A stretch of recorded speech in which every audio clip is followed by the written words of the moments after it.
नमस्कार दोस्तों। आज की क्लास में हम देखेंगे यूपीपी के लिए मैथ के कुछ महत्वपूर्ण प्रश्नों को। इन प्रश्नों को एक ट्रिक के माध्यम से लगाएंगे जिसका कुछ ही सेकंड में आंसर आएगा। इससे भी पहले करीब 24 प्रैक्टिस सेट हमने कर रखे हैं। यह उसी क्रम में आज का अगला प्रैक्टिस सेट है।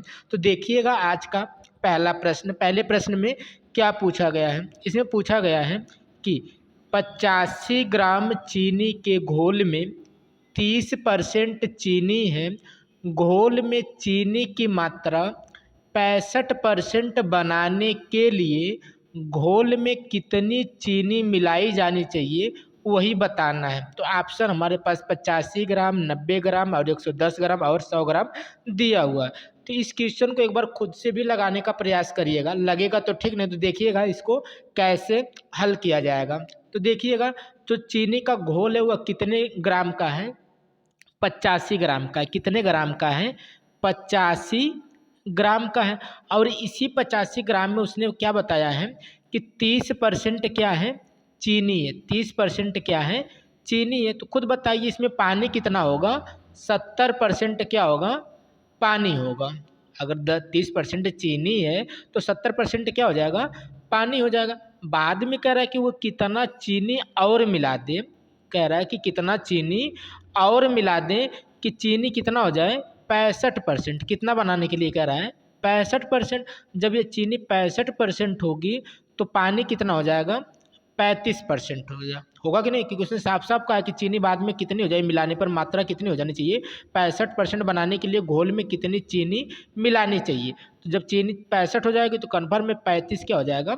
पानी हो जाएगा। तो देखिएगा इसको एक सिंपल तरीके से कैसे लगाएंगे। तो जितने ग्राम का पहले है ना, तो उसको लिखिएगा। कितने ग्राम का घोल था?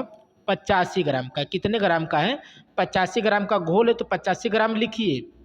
और वह उसमें देखिएगा, एक चीज़ नोट करिएगा, जो चीज़ मिलाई जा रही है, जो चीज़ मिलाई जा रही है उसका अनुपात नहीं लिखना। जो चीज़ मिलाई जा रही है उसका अनुपात हमें नहीं लिखना, कहीं भी नहीं लिखना। जैसे चीनी मिलाई जा रही है ना, तो चीनी का जो अनुपात जगह जगह दिया ना, एक कहीं मत लिखिएगा। अब देखिए, तो पहली बार जो चीनी है वो कितना है?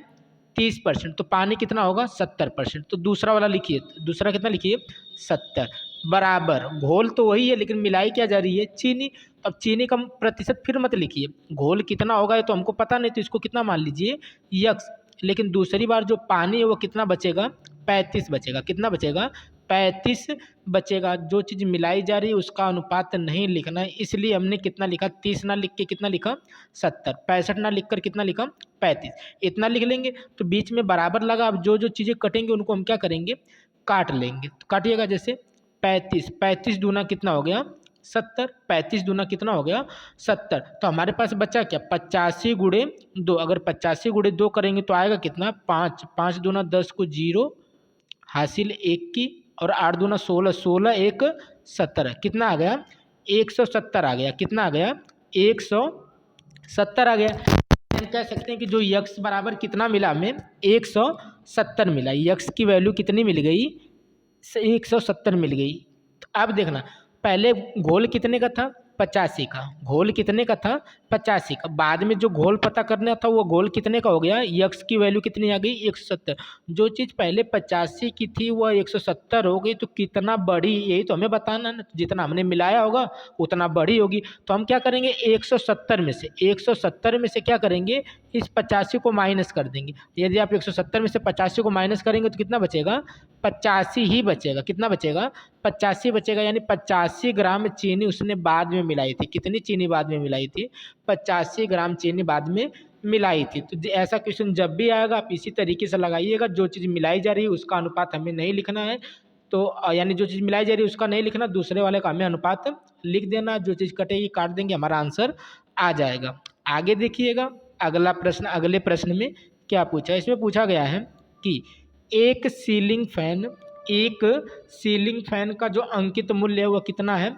4200 रुपया है। और दुकानदार इस पर 5% की छूट देता है।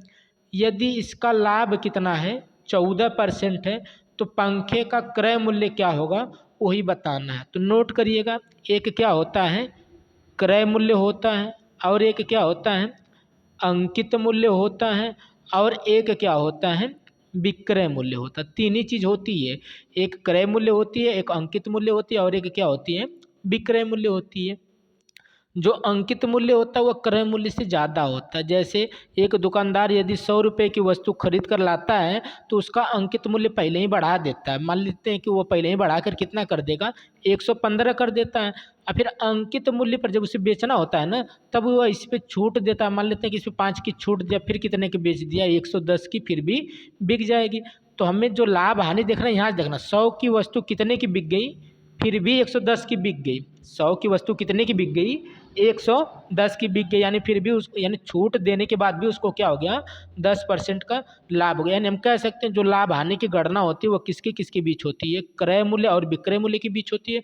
लेकिन जो छूट दी जाती है वो कहाँ दी जाती है, अंकित मूल्य पर दी जाती है, यानी अंकित विक्रय मूल्य के बराबर छूट को देखा जाता है। तो सब कुछ यही है। इस बार अंकित मूल्य है कितना, 4200 रुपये। कितना है, 4200 रुपये। उस पर छूट दिया है 5% की, फिर उसे बेच दिया है, बेच दिया तो उसे 14% का क्या हो गया है, लाभ हो गया। तो पंखे का हमसे क्या पूछ रहा है, क्रय मूल्य पूछ रहा है। और एक चीज़ नोट करिएगा, जब भी हम आगे जाते हैं, जब भी क्रय मूल्य से यानी अंकित मूल्य से विक्रय मूल्य या क्रय मूल्य से विक्रय मूल्य जाएंगे तो 100 नीचे रखेंगे। यदि हम विक्रय मूल्य से क्रय मूल्य यानी जब भी हम पीछे आते हैं तो 100 कहाँ रखा जाता है, ऊपर रखा जाता है। तो बताइएगा अंकित मूल्य था कितना, 4200। अंकित मूल्य लिखिएगा, अंकित मूल्य कितना था, 4200 रुपये था। और 4200 रुपये को उसने 4200 रुपये में नहीं बेचा है, इस पर क्या किया है, 5% की छूट दिया। यदि आप 5% की छूट देंगे तो इसे बेचेंगे कितने में, 95% में बेचेंगे। कितने में बेचेंगे, 95% में ही तो बेचेंगे, क्योंकि 5% की क्या है, छूट दे दिया है अपने। तो आप इसे कितने में बेचेंगे, 95% में बेचेंगे। यदि आप 4200 की चीज़ 5% की छूट पर बेचेंगे, 95% में बेचेंगे, तो अब छूट देने के बाद आप कहाँ आते हैं, विक्रय मूल्य पे आते हैं।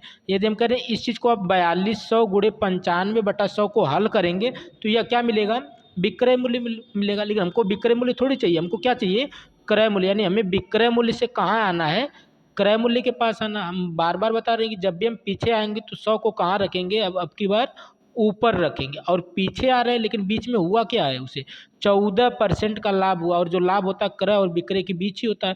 तो 14% का लाभ हुआ, तो जो लाभ होता है 100 में जोड़ कर लिखते हैं, यानी इसे हम कितना लिख सकते हैं, 114%। यानी इतना कुछ इसमें किया है। अब देखिए इस 100 से इस 100 को क्या करिए, काट दीजिए। 19 से काटिए, 19 पच्चे 95 और 19 छक्का 14, 114। 19 छक्का कितना होगा, 114 होगा। इस 6 से इस 4200 को काटिएगा, 6 साते 4200, यानी कितना आ गया, 700। और वो बच्चा 7 पच्चे 3500, कितना आएगा, यानी विक्रय क्रय मूल्य कितना था, 3500 रुपये था। जो क्रय मूल्य था वो कितना आ गया, 3500 रुपये आ गया, जो कि डी वाले ऑप्शन में दिया हुआ था। तो हमें करना क्या, जब भी हम आगे जाएंगे तो 100 कहाँ रखेंगे, नीचे। हम अंकित मूल्य पे थे, अंकित मूल्य से कहाँ गए थे, विक्रय मूल्य, और 95% के हिसाब से ही गए थे, 5% की छूट मिली इसलिए 100 नीचे रखे थे। लेकिन अब विक्रय मूल्य से हम कहाँ आए थे, क्रय मूल्य। जब भी हम वापस यानी पीछे आते हैं तो 100 ऊपर रखते हैं, लेकिन बीच में हुआ क्या, इनके बीच 14% का लाभ हुआ था। तो 14 यानी 114। अब जो जो चीज़ें कटेंगे उनको काट लेंगे, काटने के बाद जो आंसर आएगा वह कितना आएगा, 3500। यानी क्रय मूल्य कितना आ गया, 3500। और यही चीज़ हमसे पूछी गई थी। आगे देखिएगा अगला प्रश्न, अगले प्रश्न में क्या पूछा, इसमें पूछा गया है ये रूट वाला क्वेश्चन। देखिए जब भी ऐसे रूट वाला क्वेश्चन आएगा तो कैसे लगाएंगे, देखिएगा करड़ी में 5, करड़ी में 5, करड़ी में 5, यही आ रहा है। देखिए तो जब भी ऐसे करड़ी में 5 आएगा, देखिए यदि ये अनंत तक जाता, यह कितना जाता, अनंत तक जाता, तो इसका आंसर कितना आता, 5 आता। यदि यह अनंत तक जाता तो इसका आंसर कितना आता, 5 आता। लेकिन ये अनंत तक नहीं गया और यहीं पर स्टॉप हो गया है ना। तो इस वाले क्वेश्चन को कैसे लगाएंगे, देखिएगा अंदर जो चीज़ लिखी गई यानी जो संख्या अंदर लिखी गई है ना, उसे हम लिख देते हैं एज इट इज़, यानी जो अंदर की संख्या उसको वैसे ही लिखेंगे। और चारों ऑप्शन में उसने 5 5 को लिख रखा है, यानी वो तो ठीक है, 5 आ गया। अब देखिए क्या करते हैं, अब देखिएगा करड़ी कितनी बार लगी है, करड़ी कितनी बार लगी है, 1 2 3 4, 4 बार लगी है ना। तो जितनी बार कड़ी लगी है उतना बार आप 2 का गुणा कर लीजिए, 2 का कितने बार गुणा कर लीजिए, उतना बार गुणा कर लीजिए। अगर उतना बार आप गुणा करेंगे तो आएगा कितना, जितना कड़ी उतनी बार 2 का गुणा, सीधा सीधा ये समझिए। तो 2 से गुणा करिए, 2 दूना 4, 4 दूना 8 और 8 दूना 16, कितना आया, 16 आया। तो इसके पावर लिखना और पावर में सब में लिखा है, लेकिन लिखेंगे कितना इस चीज़ को देखिए। 16 जितना भी आएगा उससे एक कम करके ऊपर और बटे में वो संख्या लिख देंगे, यानी एक कम करके हमें ऊपर लिखना है। तो यानी 5 के पावर कितना आ जाएगा 15/16, जो कि सी वाले ऑप्शन में दिया हुआ है। जितनी करड़ी आएगी उतना बार हमें 2 का गुणा करना है और एक कम करके ऊपर और बटे में हमें लिख देना। तो यानी 15/16 यानी 5 के पावर 15/16, जो कि सी वाले ऑप्शन में दिया हुआ है। आगे देखिएगा अगला प्रश्न, अगले प्रश्न में क्या पूछा गया। इसमें पूछा गया है कि 3 संख्याएं हैं, 3 संख्याएं हैं 1/2 और 2, 3 और 3/4 के अनुपात में हैं। यदि सबसे बड़ी और सबसे छोटी संख्या का अंतर कितना है 33 है, तो तीनों संख्याओं का मौस कितना होगा यही बताना है। तो अब ये जो संख्या दी हुई है पूर्णांक में तो दिया नहीं है, कहीं ना कहीं किस में दिया है, सभी संख्याओं को इसने बटे में दे रखा है। लेकिन जो अंतर निकाला वो किस में निकाला है, एक पूर्ण संख्या में निकाला, एक पूर्णांक संख्या में ही तो निकाला है ना। अब जो 33 दिया वो एक पूर्णांक है, लेकिन जो संख्या दिया वो कहीं ना कहीं किस में है, बटे में। तो यानी जो बटे वाली चीज़ है पहले तो हम इसको पूर्णांक में करेंगे। पूर्णांक मतलब क्या होता है, पूर्णांक यानी जहाँ पूर्ण अंक होता है, यानी एक जहाँ पूरा अंक होता है उसी को पूर्णांक कहते हैं।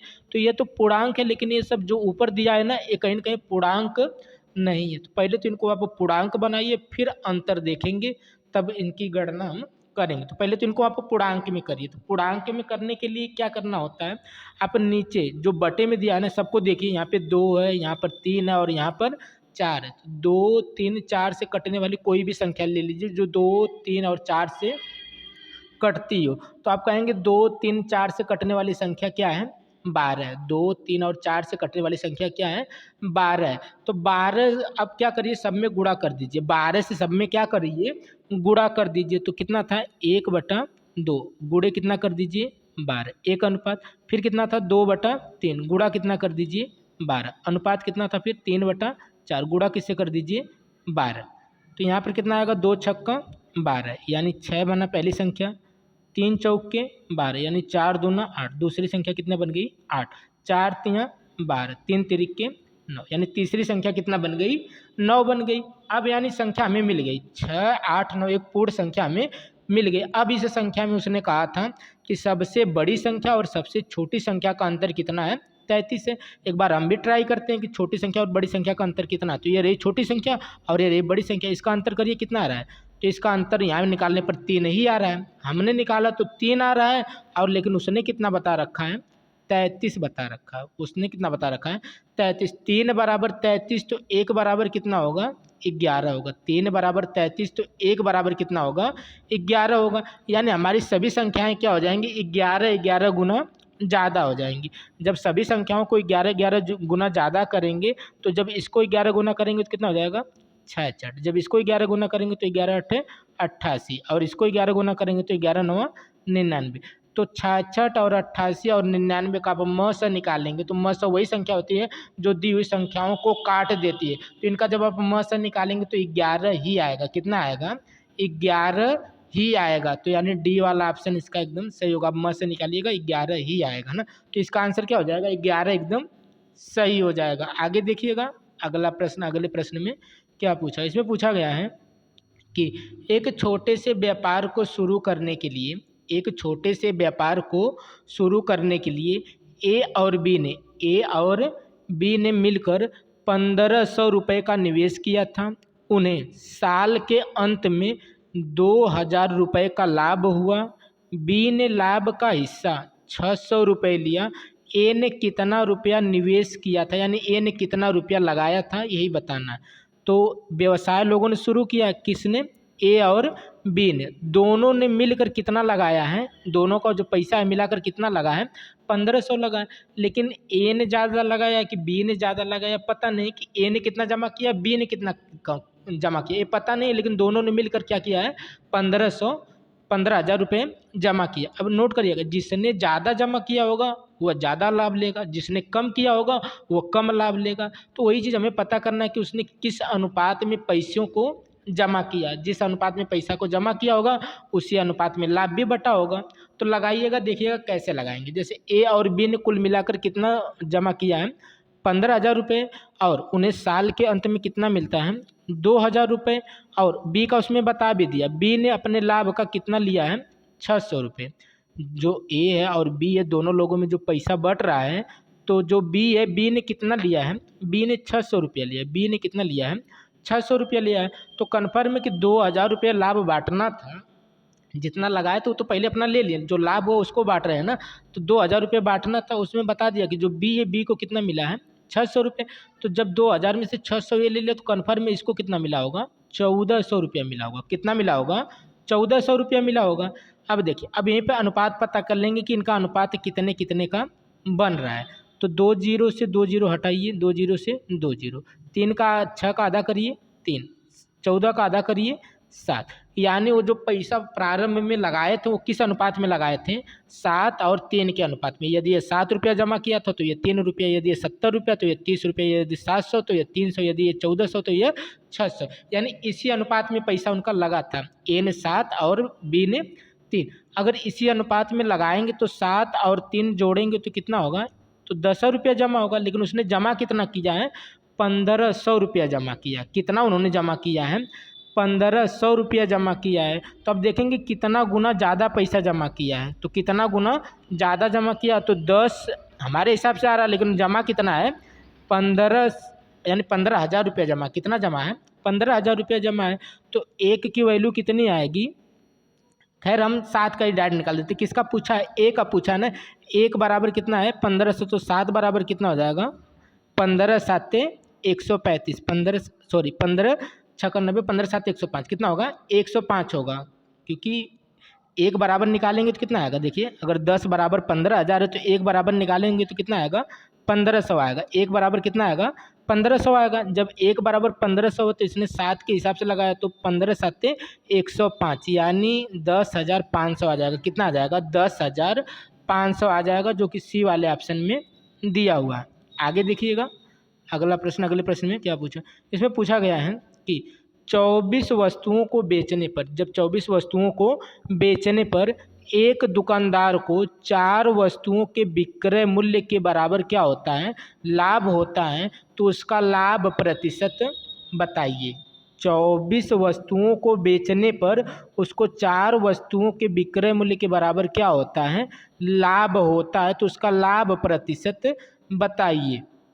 यानी जब वो 24 बेचता है तो उसको 4 का लाभ होता है। जब वो 24 बेचता है तो उसको क्या होता है 4 का लाभ होता है। यानी 24 में बेचा 4 का लाभ, कहीं ना कहीं वो वस्तु कितने में बिकने वाली थी 20 में ही बिकने वाली थी, और 20 की वस्तु उसने कितने में बिकी है 24 में बेची है। तो उसको क्या हो गया, यही 4 रुपये यानी 4 वस्तुओं का क्या हो गया है लाभ हो गया। पैसे में समझिए क्या दिक्कत है, यदि वो 20 रुपये की चीज़ कितने में बेचा होगा 24 रुपये में बेचा होगा, तभी तो उसको क्या होगा 4 रुपये का लाभ होगा। मतलब कम की चीज़ हम ज़्यादा में बेचते हैं तभी हमें लाभ होता है। तो कन्फर्म में जब उसने 24 बेचा है ना, तो उसको 4 क्या हुआ है लाभ हुआ। यानी बेचना कितना था 20 बेचना था, यानी 4 का लाभ कमाया है। 20 ना बेचकर कितना बेचा है 24 बेचा है, तो 24 बेचने पर उसको क्या हुआ है 4 का लाभ हुआ। तो ये 4 का लाभ वास्तव में हुआ किस पर है, इसी 20 पे हुआ ना। तो 4/20 हम क्या कर देंगे गुणे 100, 20 5 100, यानी 4 5 20, यानी 20% का लाभ हुआ। उसको कितने का लाभ हुआ 20% का लाभ हुआ। उसने साफ साफ कहा कि 24 उसने बेचा तो 4 का उसको लाभ हो गया। कन्फर्म वो चीज़ 20 में बेचनी थी, इसने बेचा है 24 में, 4 का लाभ कमा लिया। 4 का लाभ किस पे कमाया 20 पे, गुणे क्या करेंगे 100, 20 5 से 100 और 5 चौके 20, यानी कितना आ जाएगा 20% आ जाएगा। आगे देखिएगा अगला प्रश्न। अगले प्रश्न में क्या पूछा, इसमें पूछा है कि जब एक पूर्णांक यन को 8 से विभाजित किया जाता है तो शेष 3 बचता है। शेष कितना बचता है 3 बचता है। यदि 6n-1 को 8 से विभाजित किया जाता है तो शेष क्या बचेगा वही बताना है। यन एक पूर्णांक था, इसको 8 से विभाजित किया था, 3 शेष बचा था। यन पूर्णांक था मतलब यन की यहाँ कोई संख्या थी। संख्या क्या थी कैसे पता करेंगे, 8 से विभाजित किया जा रहा है तो कितना शेष बच रहा है 3 बच रहा है। अगर n की जगह पर 9 रखते हैं, 8 से विभाजित करेंगे कितना शेष बचेगा? 1 बचेगा।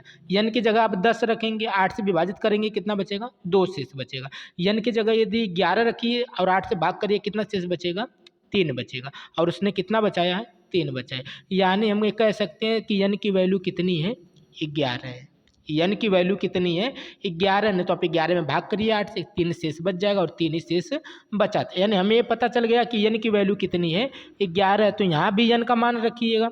तो 6 पहले से n का मान रख देंगे तो कितना हो जाएगा? 11 छक्का 66 माइनस 1। तो 11 छक्का 66 माइनस 1, 66 माइनस 1 करेंगे कितना होगा? 65 होगा। अब इसी 65 में किससे भाग देने के लिए कह रहा है? 8 से। जब 8 से आप 65 में भाग करेंगे तो 8 8 कितना होगा? 64 होगा, कट जाएगा, यहाँ पर बचेगा 1। तो कितना शेष बचेगा? 1 शेष बचेगा। और वही चीज़ हमसे पूछा था। आगे देखिएगा अगला प्रश्न। एक वृत्त का क्षेत्रफल 1386 सेंटीमीटर है। वृत्त की त्रिज्या क्या होगी? त्रिज्या यानी हमसे क्या पूछ रहा है? आर की वैल्यू पूछ रहा है। त्रिज्या को किससे दिखाते हैं? आर से दिखाते हैं। उनसे आर की वैल्यू पूछ रहा है। तो एक वृत्त का क्षेत्रफल है कितना? 1386। और वृत्त के क्षेत्रफल का फार्मूला क्या होता है? पाई आर स्क्वायर। वृत्त के क्षेत्रफल का सूत्र क्या होता है? पाई आर स्क्वायर। मतलब इसी के बराबर उसने कितना दे रखा है? 1386 दे रखा है। पाई आर स्क्वायर यानी वृत्त के क्षेत्रफल के बराबर ही तो दे रखा है ना, 1386। हम कह सकते हैं वृत्त का क्षेत्रफल क्या होता है? पाई आर स्क्वायर। यानी पाई आर स्क्वायर की वैल्यू उसने कितना दे रखा है? 1386। अब देखिए पाई का मान उसने बता दिया। पाई का मान कितना होता है? 22/7 होता है। तो पाई जहाँ लिखा वहाँ पर कितना लिखिए? 22/7। आर की वैल्यू पूछ रहा है, आर की हमको पता नहीं, तो आर स्क्वायर आप ऐसे ही रहने दीजिए। आर स्क्वायर को क्या करिए? ऐसे ही रहने दीजिए। इधर कितना है? 1386। इधर कितना है? 1386 बचा हुआ। अब देखिए आर इधर बीच में क्या होता है? एक तरह का देखा जाए तो गुणा होता है। यदि आप पाई आर स्क्वायर इधर लेकर आएंगे, यदि आप यहाँ से जो पाई है ना, आर स्क्वायर तो खैर आर स्क्वायर का मान निकालना, इसको यहीं पर रहने दीजिए। लेकिन जो यह 22/7 है ना, इसको क्या करिए? इधर लेकर आइए, बराबर के इस पार लेकर आइए। जब बराबर के इस पार ले जाएंगे तो क्या होगा? जैसे प्लस होता है तो माइनस हो जाता है, माइनस है तो प्लस हो जाता है, गुणा है तो भाग्य होते हैं गुणा। इसी तरह जब बटे वाली चीज़ हम उस पार ले जाते हैं ना, तो जो चीज़ ऊपर रहती है वह नीचे, और जो चीज़ नीचे रहती है वह कहाँ हो जाती है? ऊपर। यानी इसको अगर बराबर के उस पार ले जाएंगे तो क्या होगा? नीचे 7 है तो 7 ऊपर हो जाएगा, 22 ऊपर है तो 22 कहाँ हो जाएगा? नीचे हो जाएगा। अब इस चीज़ को हल करिएगा, जो जो चीज़ें कट रही हैं उनको काटिएगा, आंसर हमारा आ जाएगा। देखिए नीचे 11 दिया है ना, और ऊपर 1386 दिया, दोनों संख्याएं 11 से कटती, तो 11 से काटिएगा। 11 दूना 22, इसको काटिए। 11 एकम 11, 2 शेष बचा यहाँ पे 28। 11 दूना 22, 22 28 तो अच्छा शेष बचा 66। 11 छक्का 66, इसको 2 से भी एक बार और काट लीजिए। 2 छक्का 12 और 2 3 6, बचा क्या? 63। और गुणे में क्या बच गया? 7। 63 गुणे 7 करेंगे, देखिए कितना आएगा? 7 त्रिक 21 को 1 हासिल 2 का, 7 छक 42, 42 2 44, कितना आया? 441 आया। यानी हम कह सकते हैं कि आर स्क्वायर बराबर कितना आया? 441 आया। किसके बराबर? आर स्क्वायर के बराबर कितना आया? 441 आया। अब देखिए हमें आर की वैल्यू चाहिए, आर स्क्वायर की वैल्यू तो चाहिए नहीं। तो जैसे प्लस का माइनस, माइनस का प्लस होता है बराबर के इधर भेजने पर, उसी तरह यदि वर्ग को इधर भेजते हैं, जो स्क्वायर होता है इधर भेजते हैं, तो वह क्या हो जाता है? रूट बन जाता है। किसी भी संख्या के ऊपर क्या बन जाएगा? रूट बन जाएगा। यानी आर बराबर हम क्या लिख सकते हैं? रूट में 441। अब 441 किसका वर्ग होता है? 441 किसका वर्ग होता है? तो 441 किसका वर्ग होता है? 21 का वर्ग होता है। किसका वर्ग होता है? 21 का वर्ग होता है। यानी आर की वैल्यू कितनी आ गई? 21 आ गई। आगे देखिएगा अगला प्रश्न। अगले प्रश्न में क्या पूछा? इसमें पूछा गया है कि P एक टंकी को 5 घंटे में भर सकता है, क्यों उसी टंकी को 10 घंटे में भर सकता है, आर उसी टंकी को 20 घंटे में खाली कर सकता है, तीनों मिलकर एक साथ उसी टंकी को भरने में कितना समय लगाएंगे, यही बताना है। तो देखिएगा इस प्रश्न को कैसे हल करेंगे, खुद भी लगाने का प्रयास करिएगा, देखिएगा कैसे लगेगा एक ना। तो P जो है टंकी को कितने घंटे में भरता है? 5 घंटे में भरता है। P कितने घंटे में भरता है? 5 घंटे में भरता है। और जो Q है कितने घंटे में भरता है? 10 घंटे में भरता है। यदि R को चालू करें तो R कितने घंटे में खाली करता है? 20 घंटे में खाली करता है। ये प्लस करने वाले लोग हैं और यह क्या है? पानी निकालने वाला है। अच्छा बताइए, टोटल काम आपको पता है? जब हमें टोटल काम पता नहीं होगा तो हम 5, 10 और 20 से कटने वाली कोई भी संख्या मान लेंगे, वही हमारे लिए क्या हो जाएगा? टोटल काम हो जाएगा। तो 5, 10 और 20 से कटने वाली संख्या बताइएगा, तो आपका आंसर आएगा 40, है ना। 5, 10 और 15, 5, 10 और 20 से कटने वाली संख्या क्या मिल गई हमें? 40 मिल गई। 5, 10 और 20 से कटने वाली संख्या में क्या मिल गई? 40 मिल गई। अब देखिए 5 से इसी में भाग लगा दीजिए। 5 से इसी में क्या लगाइए? भाग लगाइए। उनका एक एक घंटे का काम निकल के आएगा। 5 8 40, 10 चौके 40 और 20 दूना 40। यानी कहना चाह रहा है कि जो P है 1 घंटे में कितना भरता है? 8। जो Q है वो 1 घंटे में कितना भरता है? 4। जो R है वह 1 घंटे में कितना निकालता है पानी? 2 लीटर। यदि सभी को हम एक साथ चालू करें, यदि सभी पाइपों को हम क्या करें? एक साथ चालू करें तो देखिएगा होगा क्या?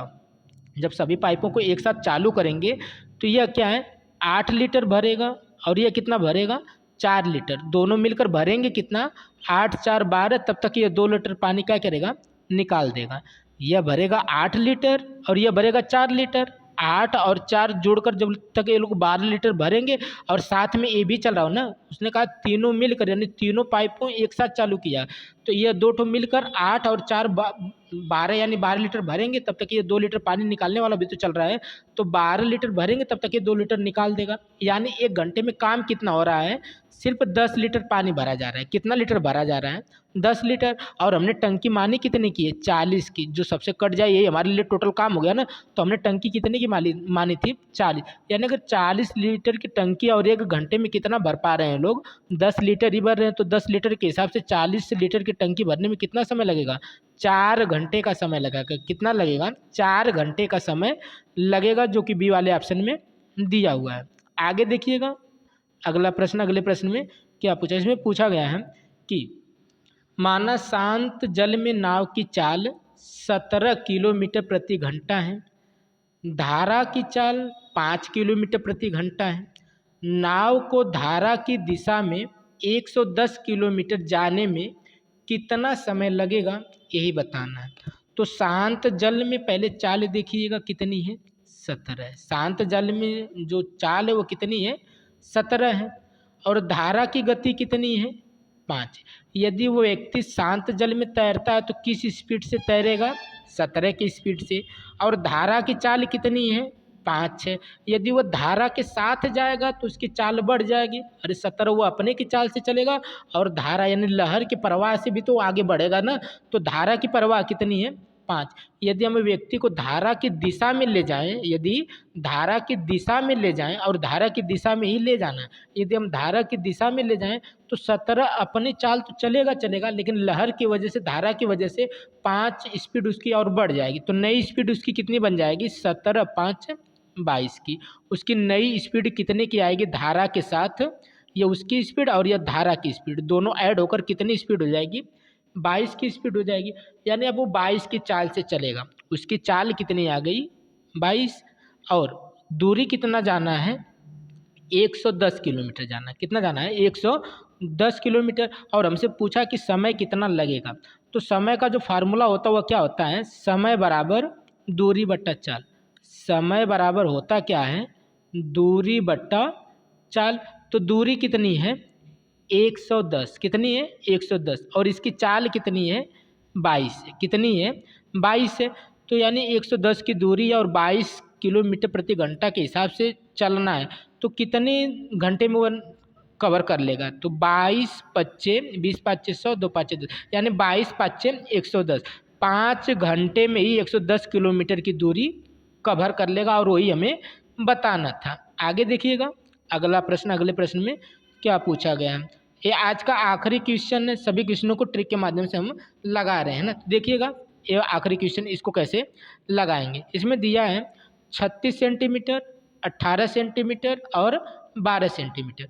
विमाओं वाले एक घनाभ को पिघलाकर 6 सेंटीमीटर भुजा के घन बनाए गए। इस प्रकार बने घनों की संख्या ज्ञात करें। तो घनाभ का सूत्र क्या होता है? घनाभ का आयतन क्या होता है? लंबाई गुणे चौड़ाई और गुणे ऊंचाई। ये किसका फार्मूला है? घनाभ के आयतन का है। उसी घनाभ के आयतन को पिघलाकर क्या बनाया जा रहा है? घन। तो इसी घनाभ से जब घन बनाया जा रहा है तो जितना आयतन इसका होगा उतना आयतन इसका भी होगा, क्योंकि उसी चीज़ को हम क्या कर रहे हैं, मान लेते हैं ये 1 किलो का, अगर 1 किलो को पिघलाकर कुछ भी बनाएंगे तो वो भी कितने का होगा? 1 किलो का ही तो होगा। तो मतलब इसी आयतन को पिघलाकर यदि घन बना रहे हैं तो दोनों क्या होंगे? दोनों का आयतन आपस में क्या आना चाहिए? बराबर आना चाहिए। इसके आयतन का फार्मूला यह होता है और इसके आयतन का फार्मूला क्या होता है? ए क्यूब होता है। क्या होता है? एक क्यूब होता है। एक क्यूब का मतलब ए को कितनी बार लिखना होता है? 3 बार लिखना होता है। यानी 3 बार, यानी सबकी सभी भुजाएं क्या होती हैं? बराबर होती है। इसकी लंबाई चौड़ाई ऊंचाई सभी बराबर होती है, इसलिए एक क्यूब लिखा जाता है। यानी हमें इसी फार्मूले पे इसको लगाना है। तो इसकी क्या दिया है? 36 सेंट। लंबाई कितना दिया है? 36। और यह कितना दिया है? चौड़ाई 18। और ऊंचाई कितना दिया है? 12। बीच में बराबर लगाइएगा। हमें पता नहीं है लेकिन इसका दे दिया, इसका दे दिया ना 6 सेंटीमीटर। भुजा किसने दिया है? भुजा कितना दे दिया है? 6 सेंटीमीटर। और इसकी सभी भुजाएं क्या होती हैं? बराबर होती हैं। यानी 6 को कितनी बार लिखना है? 3 बार लिखना है। 6 को कितनी बार लिखना है? 3 बार लिखना है। अब यहीं पर काट लीजिएगा। जैसे 6 छवा के 36, 6 त्रिक के 18 और 6 दूना 12। कितना आएगा? 6 त्रिक 18, 18 दूना 36। यानी कितने घन बनेंगे? 36 घन बनेंगे, जो कि डी वाले ऑप्शन में दिया हुआ है। तो आज के यही कुछ महत्वपूर्ण क्वेश्चन थे।